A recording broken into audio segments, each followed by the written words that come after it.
We've covered a lot of ground this week. We've talked about a couple of different forms of natural disasters, both man made as well as climate and geography related.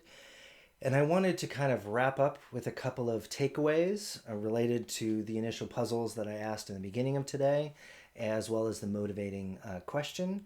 And then I wanted to spend a bit of time trying to link what we've already learned to the current natural disaster we're living through, the pandemic of coronavirus, COVID-19.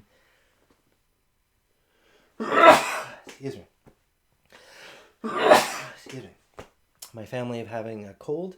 I don't think that's COVID. Fingers crossed. That would be ironic to talk about it if I actually had it. So the motivating question for today is, what effects do national disasters have on human security and conflict? We focused more on conflict and less on human security. We can go down a lot of different rabbit holes focusing on different forms of human security. By and large, it shouldn't be that surprising that from what I've seen, the main effects are negative. But how long lasting they are is a function of state capacity as well as international assistance.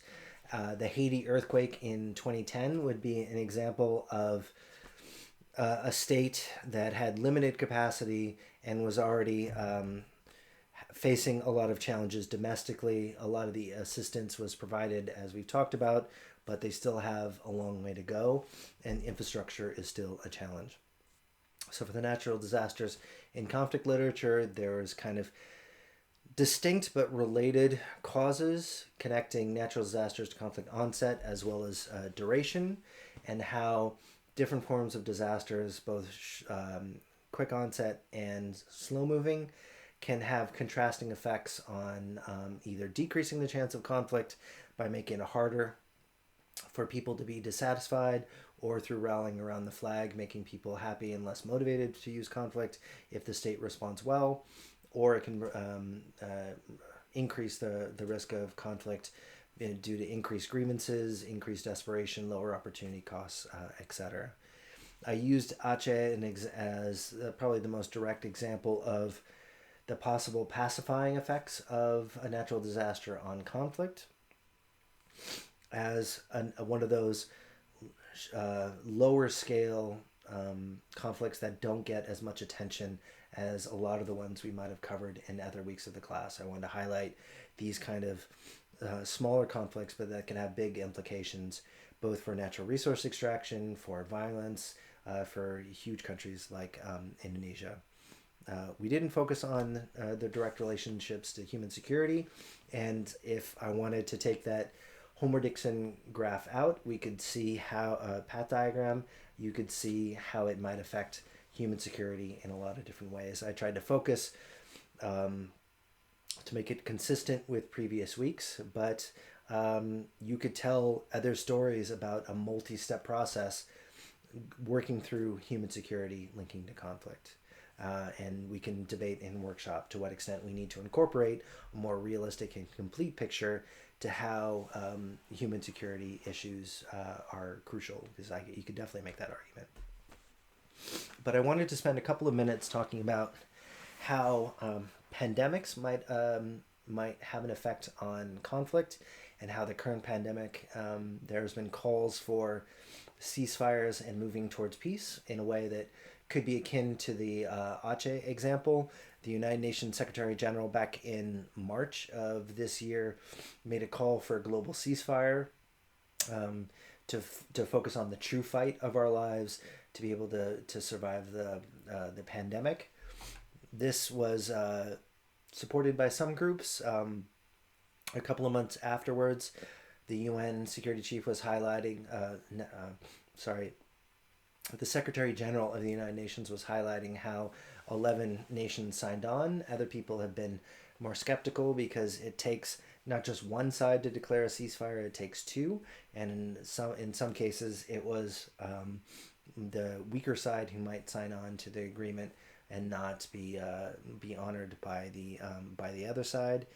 And it can be difficult, especially on a global scale, to enforce or to encourage widespread ceasefires, because a disaster could also be an opportunity to take advantage of the other side's weakness or distraction to be able to continue on the offense. And so, yeah, there have been over 21,000 people as of September who have been killed in conflicts since that cause for ceasefire. And this article and others have talked about the different reasons for it.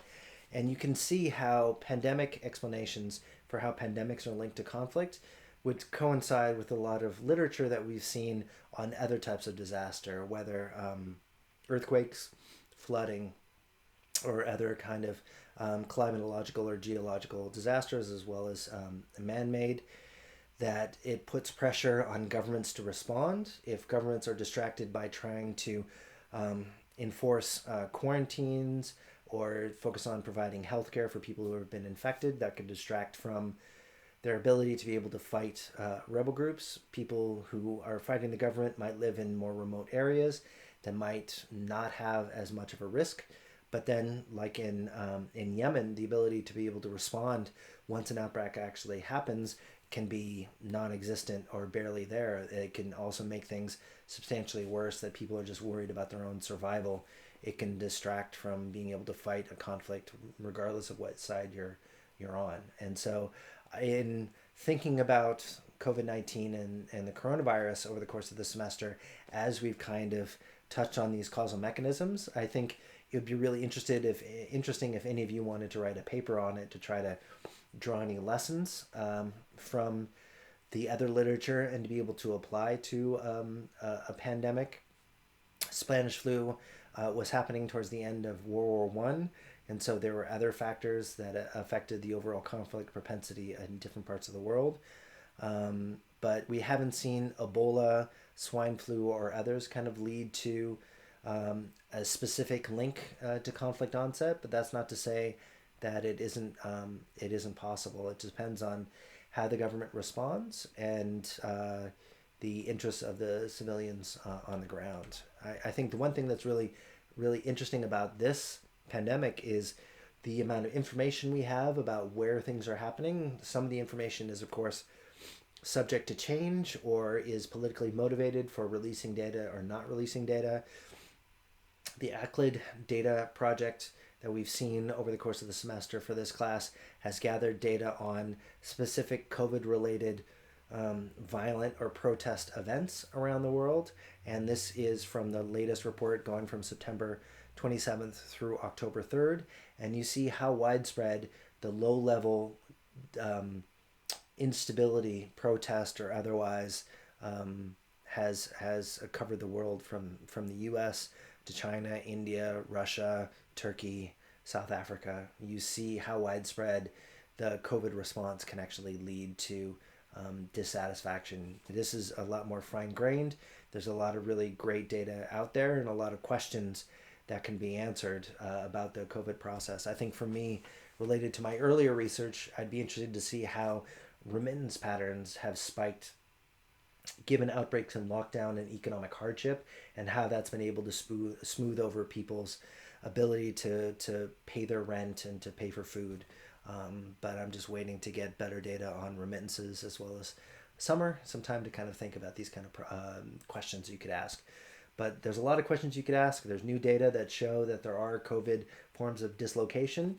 And I think it's up to us to kind of think about the questions driving these kind of patterns. And you can go to the website and see how this kind of has evolved over time with the different responses.